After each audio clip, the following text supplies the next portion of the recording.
Cyber awareness month या आपल्या एक महिना चालणाऱ्या अवेअरनेस प्रोग्रामच्या उद्घाटन प्रसंगी मंचावर उपस्थित असलेले आपले गृह सचिव श्री इकबाल सिंह चहल, डीजीपी श्रीमती रश्मि शुक्ला, सुप्रसिद्ध अभिनेते श्री अक्षय कुमार जी, सुप्रसिद्ध अभिनेत्री श्रीमती रानी मुखर्जी, VJTI चे डॉक्टर फारूक काझी जी, IIT बॉम्बे चे प्रोफेसर मंजेश इकबाल, या ठिकाणी उपस्थित सर्व ज्येष्ठ पोलीस अधिकारी,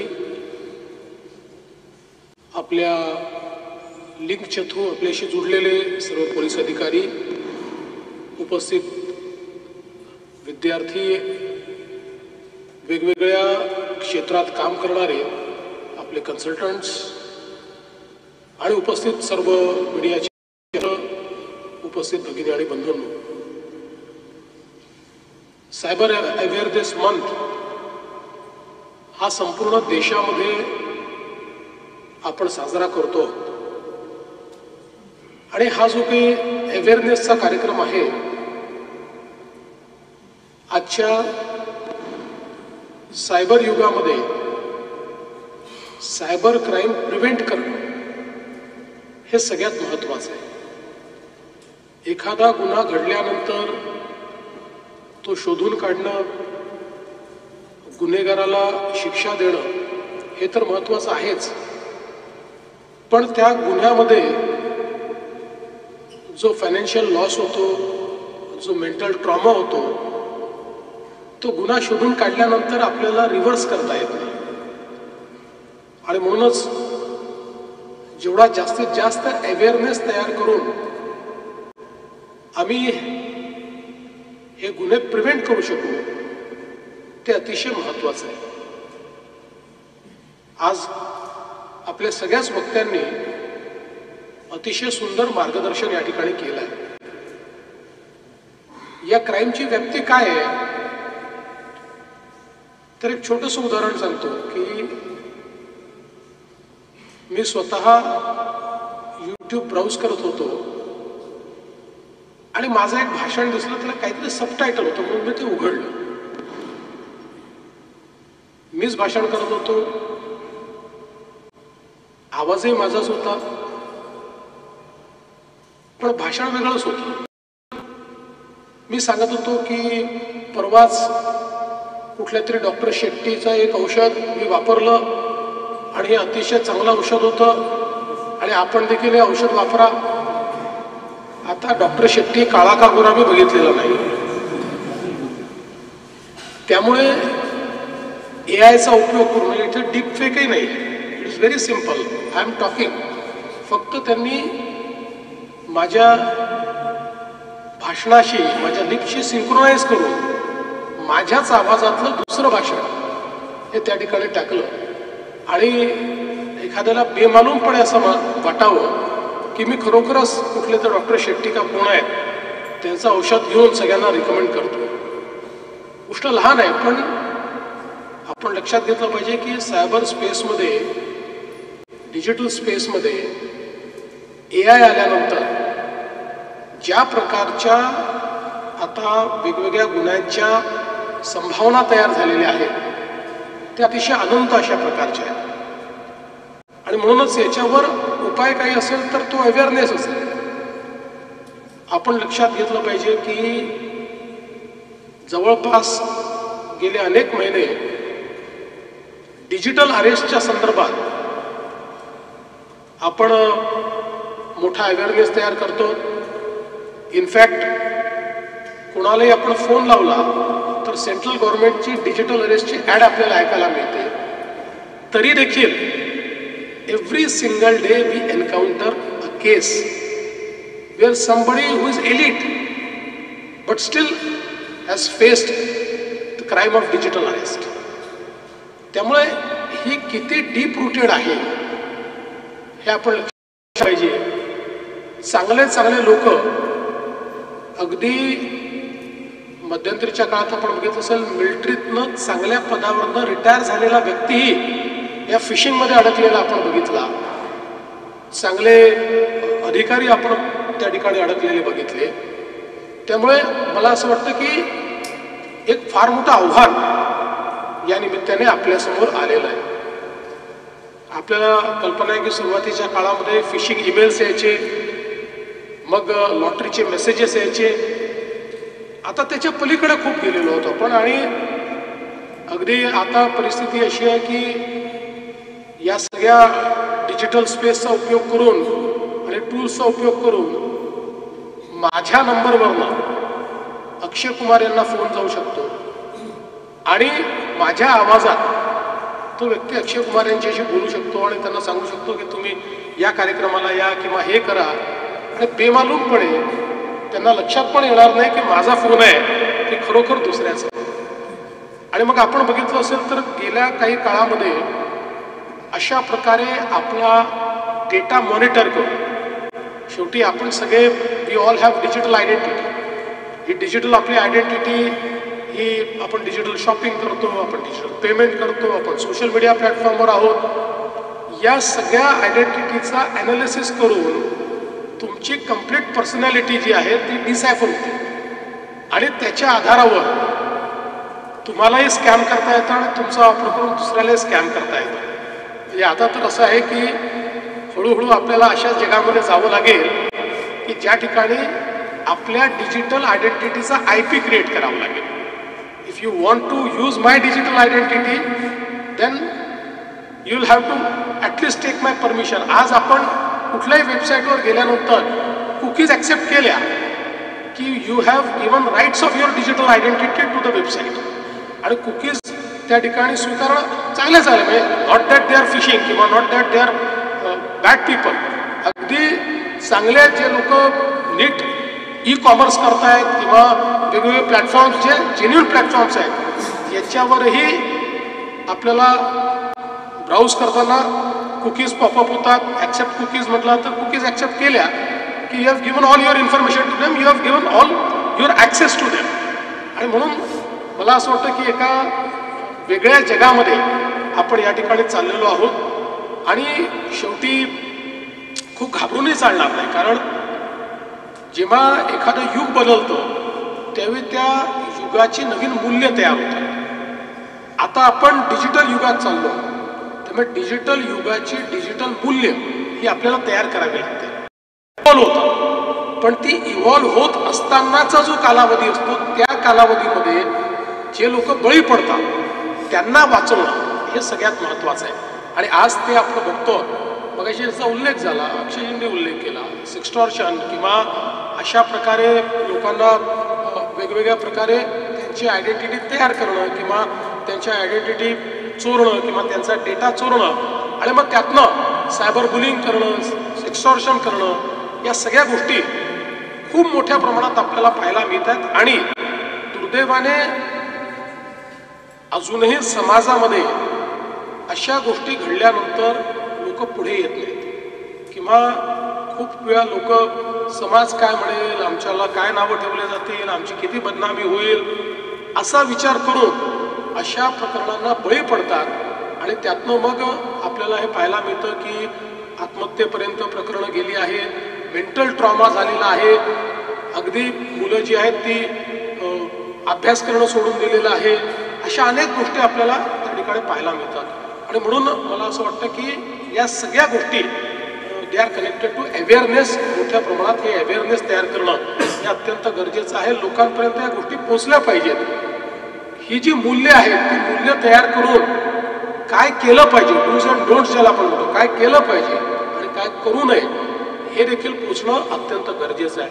मला या गोष्टीचा आनंद आहे की आपण अतिशय चांगली या ठिकाणी आपली सायबर सिक्युरिटीच्या संदर्भातली व्यवस्था उभी केली आहे, आपली लॅब उभी केली आहे, आपलं सेंटर उभे केलेलं आहे. एकदम स्टेट ऑफ आर्ट सेंटर आहे, जगातल्या उत्तम सेंटर्सपैकी एक आहे की ज्याच्यामध्ये आपण अर्ली रिस्पॉन्स देऊ शकतो. विशेषतः जेव्हा फायनान्शियल फ्रॉड्स होतात त्यावेळी अर्ली रिस्पॉन्स हा सगळ्यात महत्त्वाचा आहे. त्याचा आपला जो गोल्डन पिरियड आहे जसं आपण ॲक्सिडेंट झाल्यानंतर गोल्डन पिरियडमध्ये जर उपचार दिले नाहीत तर व्यक्ती मृत्युमुखी पडतो, तसं सायबर क्राईमला आपण जोपर्यंत गोल्डन पिरियडमध्ये रिस्पॉन्ड करत नाही तोपर्यंत आपण पैसे वाचवू शकत नाही. आपल्याला अनेक अनुभव असे आलेले आहेत की 10-15 अकाउंट्समध्ये ते पैसे काही मिनिटात ट्रान्सफर होऊन अशा देशामध्ये गेलेले आहेत की ज्या देशाशी आपला करारच नाही आहे किंवा ज्या देशातून आपल्याला ते पैसे परत आणता येत नाहीत किंवा ती सिस्टीम आपली त्या ठिकाणी डिप्लोमॅटिक नाही आहे. आणि मग असे पैसे गेले की तुम्ही त्या व्यक्तीला पकडल्यानंतरही ते पैसे काही वापस येत नाही. म्हणून या सगळ्या गोष्टींमध्ये अर्ली रिस्पॉन्स हा महत्त्वाचा आहे. जे काही असे टूल्स आहेत की ज्या टूल्सचा उपयोग करून पटकन आपण अशा प्रकारचा क्राईम डिसायफर करून आणि मग जे काही रेग्युलेटर्स आहेत त्या रेग्युलेटर्सचा उपयोग करून आपल्याला ते पैसे कसे थांबवता येतील.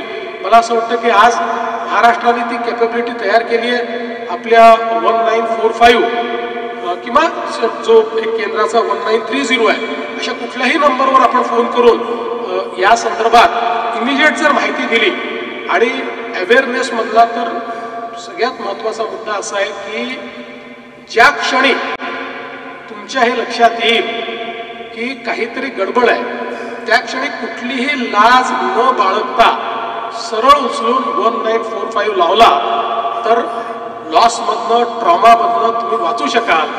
आणि तुम्ही विचार करत बसला आणि एक दिवस गेला तर सायबर वर्ल्ड हे इतकं फास्ट आहे, डिजिटल स्पेस ही इतकी प्रचंड वेगवान आहे की यू विल लूज एव्हरीथिंग, काही तुम्हाला परत मिळू शकत नाही. आणि म्हणून मला असं वाटतं की या संदर्भात खूप अवेअरनेस आपल्याला तयार केला पाहिजे.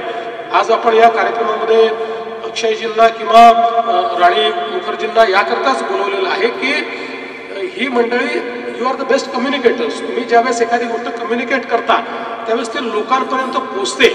आणि मला असं वाटतं की आमची ही अपेक्षा असेल की हे जे काही अवेअरनेसचा आम्ही प्रोग्राम सगळा आखतो आहोत आणि यापूर्वी तुम्ही केलंच आहे आणि म्हणून यापुढेही शेवटी आमची जी काही युवा पिढी आहे या युवा पिढीपर्यंत या गोष्टी पोचणं खूप महत्त्वाचं आहे. आणि म्हणून as a communicator you can communicate with them. तुम्ही ज्यावेळेस एखादी गोष्ट सांगता त्यावेळी ती गोष्ट गांभीर्याने घेतली जाते.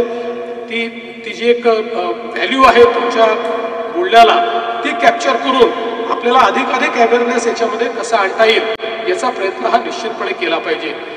मगाशी आपल्याला फारुख काझीजींनी खूप सोप्या शब्दांमध्ये अनेक गोष्टी या ठिकाणी सांगितल्या. मी त्यांचे अतिशय मनापासून अभिनंदन करतो. हे सगळी मंडळी हे आपण जी काही प्लॅटफॉर्म डेव्हलप केलेले आहेत त्या सगळ्या प्रक्रियेमध्ये राहिलेली ही मंडळी आहेत. त्यामुळे त्यांना त्या सगळ्या गोष्टीचं गांभीर्य हे उत्तम प्रकारे या ठिकाणी माहिती आहे. मंजेशजींनी देखील अतिशय चांगलं मार्गदर्शन आपल्याला केलेलं आहे.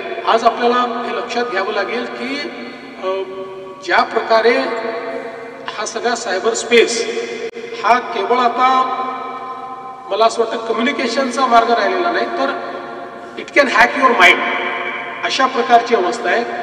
कम्प्लीट तुमची जी काही पर्सनॅलिटी आहे आज आपण बघतो ना सगळ्यात सोपा टूल तर आज या ठिकाणी यूट्यूबवर वापरला जातो की तुम्ही जे बघाल what ever you see that pops up. म्हणजे तुम्ही एकदा एक गोष्ट जर बघितली तर ती मशीन लर्निंगच्या माध्यमातून त्यांच्या लक्षात येते की काय याची आवड आहे आणि मग त्याच गोष्टी तुम्हाला पॉपअप होत राहतात, तुम्हाला त्याच गोष्टी दिसत राहतात. तर हे तर this is a tool which actually hacks your mind. अशा प्रकारे आज इतके टूल सगळे तयार झालेले आहेत की जे लोकांना एक प्रकारे लोकांचे माइंड हॅक करतात. आणि मग आता as a law enforcement agency आपल्या पुढेही सगळ्यात मोठा प्रश्न आहे की जे आपल्या आजूबाजूच्या राष्ट्रात झालं ज्याचा मगाशी उल्लेख झाला की अतिशय सोपं आहे लोकांच्या डोक्यामध्ये अराजकता पेरणं. एनार्की हे पेरणं अतिशय सोपं आहे कारण इतकं पर्सनलाइज्ड पद्धतीनं तुम्हाला ती एनार्की पेरता येते. आज आपल्याला माहिती आहे की ज्या प्रकारे आपण बॉट्स तयार करतो, चॅटबॉट्स तयार करतो, LLMचा उपयोग आपण करतो त्यातनं इंडिव्हिज्युअलला काय पाहिजे हे ते केटर करतं. आपण बघितलं आज अनेक देशांमध्ये चॅटबॉट्स असे तयार झालेले आहेत की they have become your personal psychologist की जे तुम्हाला त्या ठिकाणी काउन्सिलिंग करतात. पण त्याचवेळी या सगळ्या टूलच्या माध्यमातून एका मोठ्या समजा पिढीचं कम्प्लीट डेटा हॅक करून त्यांच्यावर प्रयोग करता येतात, एका वेळी त्यांना अशा प्रकारे त्यांना हँडल केलं जाऊ शकतं की त्यांच्या डोक्यामध्ये एनार्किस्ट अशा प्रकारचे जे विचार आहेत त्या विचारांचं रोपण देखील केलं जाऊ शकतं. आणि म्हणून हा एक मोठा धोका आहे की ज्या धोक्याचा देखील विचार आपल्याला करावा लागेल. आणि विशेषतः आपल्याला माहिती आहे की एक जे फॉर्मेटिव्ह एज असतं, या एजमध्ये एक रिबेलियस माइंड असतं, ते क्वेश्चन करत असतं, ते सगळ्या सिस्टीमला क्वेश्चन करतं, which is good, which is not bad. पण त्याचा उपयोग हा पॉझिटिव्हलीही करता येतो आणि त्याचा उपयोग हा निगेटिव्हली करता येतो. आणि आज आपण पाहतोय अनेक देशांमध्ये त्याचा जो काही निगेटिव्ह उपयोग झालाय.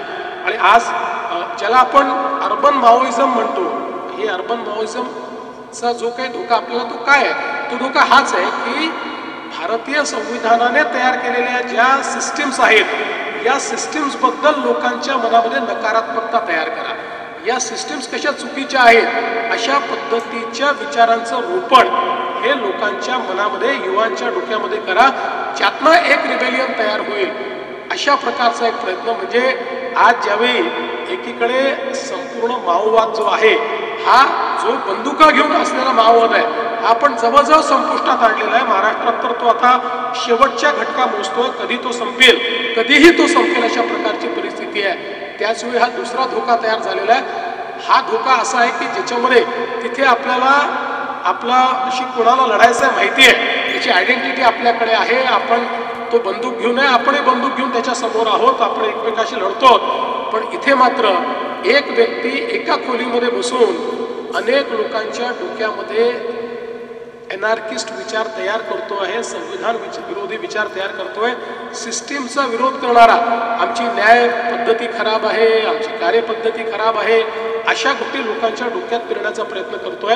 त्यामुळे ही एक खूप मोठी लढाई आहे की जी आपल्याला लढावीच लागेल. पण जसं मी म्हटलं की जरी आव्हानं खूप मोठी आपल्याला दिसत असली तरी प्रत्येक युगाचं आव्हान हे मोठंच असतं. प्रत्येक नवीन युग जेव्हा तयार होतं त्यावेळी ते एक मोठं आव्हान आपल्या पुढे उभं करतं. पण आपल्याला त्या आव्हानाचा सामना करणारी सिस्टीम उभी करावी लागते. आणि आजपर्यंत भारतामध्ये भारताची लोकशाही का बरं एवढी मजबूत आहे, कारण ज्यावेळी या लोकशाही पुढे किंवा या लोकशाहीने तयार केलेल्या व्यवस्थेपुढे लोकांनी प्रश्न निर्माण केले, त्यावेळी त्या प्रश्नाची उत्तरही याच लोकशाहीतल्या पद्धतीने शोधून काढली आणि आपण त्याला काउंटर केलं. म्हणून मला असं वाटतं की आता आपल्याला या अवेअरनेस मंचच्या माध्यमातून एक मोठं अवेअरनेस कॅम्पेन करायचं आहे. आणि जसं आता अक्षयजी म्हणाले की त्यांनी एक एक्सपिरियन्स सांगितला आणि कशा प्रकारे आपल्या स्टुडंट्सला आपल्याला त्या ठिकाणी अवेअर केलं पाहिजे. आणि मला म्हणाले की 8व्या 9व्या वर्गात का 3ऱ्या वर्गापासून मुलं कम्प्युटर यूज करतायत, त्यामुळे सायबर बुलिंग हे तिथपासून सुरू होऊ शकतं. आणि खरंच आहे, म्हणजे आजच्या परिस्थितीमध्ये आता मी स्वतः देखील आयफोन वापरतो, पण आयफोन आज अशा पद्धतीनं ॲक्च्युली चॅनलाइज होतो की मी काय बोलतोय ते देखील आयफोनला माहिती आहे. आयफोन बंद जरी असला माझा तरी देखील ते आयफोनला माहिती आहे. त्यातला जो इंटेलिजंट क्वेश्चन आहे, इंटेलिजंट पार्ट आहे, तो माझी मानसिकता समजतोय. त्याच्यामुळे तो मी जे बोलतोय त्यातनं माझी पर्सनॅलिटी अनालाइज करतोय. अशा या सगळ्या जगामध्ये आपल्याला निश्चितपणे अगदी मोठ्या प्रमाणात 3ऱ्या वर्गापासून किंवा एक आपल्याला व्यवस्था ही उभी करावी लागेल की ज्या व्यवस्थेतनं विशेषतः ही जी नवीन पिढी आहे, जी पिढी ॲक्च्युली पुढच्या काळामध्ये आव्हानं ही मोठ्या प्रमाणात झेलणार आहे, त्या पिढीला याचा अवेअरनेस असला पाहिजे, काय बरोबर आहे काय चूक आहे हे समजलं पाहिजे. आणि विशेषतः सगळ्यात महत्त्वाचं तर फायनान्शियल स्पेसमध्ये एक गोष्ट आपण इतके वर्ष सांगतो की there is no free lunch, तरी लोक फ्री लंचच्या मागे असतातच. त्यामुळे जास्तीत जास्त लोकांपर्यंत हे पोचवावं लागेल की लॉटरी लागत नसते, ती म्हणजे कधीतरी एखाद्याचीच कोणाची तरी लागते ती काही, आणि त्यापैकी आपण नाही असं समजून अशा प्रकारे लॉटरी लागल्यासारखी भावना जर आपल्याला कधी वाटली की आपल्याला काहीतरी सोपं मिळत आहे, आपल्याला काहीतरी पैसे मिळत आहे, पहिले मानसिकता केली पाहिजे हे खोटं आहे आणि ते खोटं आहे समजून त्याच्याकडे गेलं पाहिजे. खरं निघालं तर उत्तम आहे, त्यांनी काही फरक पडत नाही. पण पहिली मानसिकता जस्ट क्वेश्चन इट, व्हाय मी, मला का मिळत आहे, दुसऱ्याला का मिळालं नाही, हे पैसे माझ्याकरता मी काय एवढं केलंय की मला मिळत आहे, असा प्रतिप्रश्न जोपर्यंत आपण विचारणार नाही तोपर्यंत अशा प्रकारच्या फायनान्शियल फ्रॉड्सला आपण बळी निश्चितपणे पडू. त्यामुळे मला असं वाटतं की ह्या प्रतिप्रश्न विचारून आपण जर पुढे गेलो तर याच्यापासून आपण वाचू शकतो. आज शेवटी एक गोष्ट निश्चित आहे, डिजिटल जगाने उभे केलेले प्रश्न डिजिटल जगच त्याचं उत्तर देत आहे. त्यामुळे एखादा क्राईम एखाद्या व्यक्तीने केला तर तो क्राईम करून तो एखाद्या ठिकाणी पळून जाऊ शकतो, खूप वर्ष तो त्या ठिकाणी सापडला नाही असं देखील घडलेलं आहे. पण डिजिटल क्राईमचं डिजिटल फुटप्रिंट हे मिळणारच आहे. हा क्राईम लपून राहू शकत नाही. तो क्राईम लपला तर याचा अर्थ तुमच्याकडे अजून त्याच्यापेक्षा ॲडव्हान्स टूल्स नाही आहेत. The moment you create advance tools you will be able to detect the crime. आणि म्हणून मला असं वाटतं की जसं हा क्राईम वाढतोय तसं आपली कॅपेबिलिटी वाढवत राहणं हे महत्त्वाचं आहे. आपण जेवढी आपली कॅपेबिलिटी वाढवू, आज बघा डीप फेक आले त्यावेळेस केवढा मोठा चॅलेंज वाटायचा, पण आता डीप फेक पकडणं सगळ्यात सोपी आहे. You can immediately detect that it is a deep fake. त्याच्यामुळे मला असं वाटतं की आपण एकीकडे आपली कॅपेबिलिटी वाढवणं आणि दुसरीकडे अवेअरनेस वाढवणं या दोन्ही गोष्टी महत्त्वाच्या आहेत. त्यामुळे या मंचच्या निमित्ताने जे काही सगळे सायबर वॉरियर्स आहेत त्या सगळ्यांचं मी अभिनंदन करतो. आज ज्या ज्या लोकांचं वेगवेगळ्या गोष्टींकरता आपण या ठिकाणी स्वागत केलं, ज्यांना आपण सर्टिफिकेट्स दिले, त्यांचं मी अभिनंदन करतो, त्यांचे आभार मानतो. कारण मगाशी जसं विजयादशमीचा उल्लेख या ठिकाणी झाला तर एक सज्जन शक्ती आहे, दुर्जन शक्ती आहे. हे सगळी मंडळी सज्जन शक्तीच्या बाजूने उभी आहेत आणि शेवटी अंततोगत्वा सज्जन शक्तीचाच विजय होतो हे जगामध्ये आपण बघितलेलं आहे. त्यामुळे आपण सगळे सज्जन शक्तीच्या बाजूने उभं राहून या दुर्जन शक्तीचा नाश करूया आणि दुर्जन शक्तीचा रावण जो आहे त्याचं दहन आपण सगळे मिळून करूया, एवढीच अपेक्षा व्यक्त करतो. पुन्हा एकदा आपल्या महाराष्ट्र पोलीसचं मनापासून अभिनंदन करून मी माझे 2 शब्द संपवतो. धन्यवाद. जय हिंद, जय महाराष्ट्र.